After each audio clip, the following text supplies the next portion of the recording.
My name is Cassar. I'm the director of the UCL Institute for Sustainable Heritage, and we're here today at Burghley Park in order to launch a project which aims to bridge heritage science and sports science. We're looking today at techniques and we're looking at tools and technologies that are used by equine scientists to look at equine performance, but we're also looking at the surfaces on which horses travel when they perform in competitions, but also at the impact of the ground on the performance on the horses, and conversely the impact of the horses as athletes on the ground. And why is that important? It's because the ground contains important archaeological remains, and we have no idea at the moment whether the benefits that are derived from these sporting events are actually causing any harm to any buried archaeology. I've been the event director for Burghley Horse Trials for over 12 years now and been involved in the event for nearly 30. It's a wonderful event. We have some of the top riders here, one of the most demanding cross-country courses, and there's an awful lot going on all year round. I think as much as anything, this is an amazing park, historic landscape. It's not only the trees, but there's, I'm sure, archaeological areas of interest in the ground that we might not be aware of.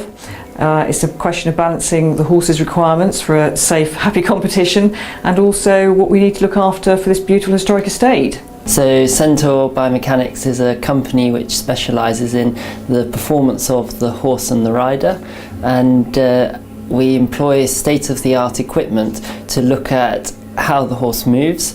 Is there anything we can do to improve the movement of the horse? Is there anything we can do to improve the welfare of the horse? And by using this equipment, we can objectively say that a girth or a saddle or a bridle is doing X to the horse compared to not.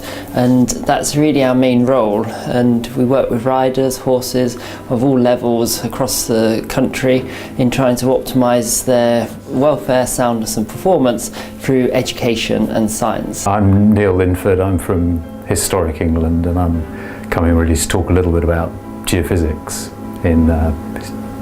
primarily in historic parklands.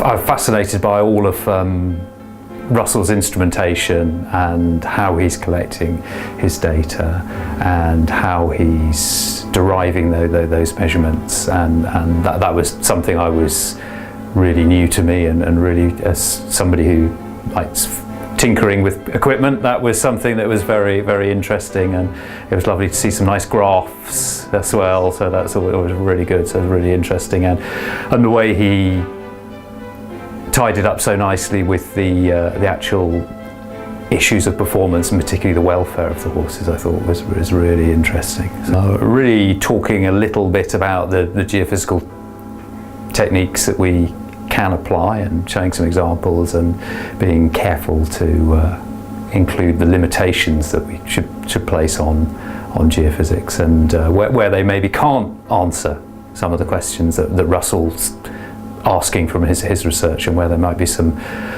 other colleagues in other disciplines who might be able to help him. So I'm Emma from the Historic Houses Association. We represent about 1,600 independently owned historic houses and gardens across the UK, and Burghley House is one of our members. So I'm really pleased to be here today to find out more about Burghley Horse Trials. It's an essential part of the diversification of Burghley as a business, and that obviously helps fund the repair and maintenance of the house, which is my main interest, so really learning about that. I think sport's a really interesting area for our members, because so many of our members run various different sporting events, whether they are horse trials or fun runs or tough mudder, or it's really wide ranging. So it's certainly a developing area that we can do more in. I think today would be particularly interesting for me to learn about the impact of the ground on the horses and the horses on the ground, and how we can make connections there to improve the surfaces going forward for horse trials events that have benefits for the horses but also for the heritage, and how we can maintain that balance. University College London is a solutions-based research institution. We do research that benefits society. We take questions that are exercising and tackle them in order to provide solutions that those that are practitioners and professionals, and then beyond them, the general public, can actually improve the work that they do and the experiences that they provide to members of the public.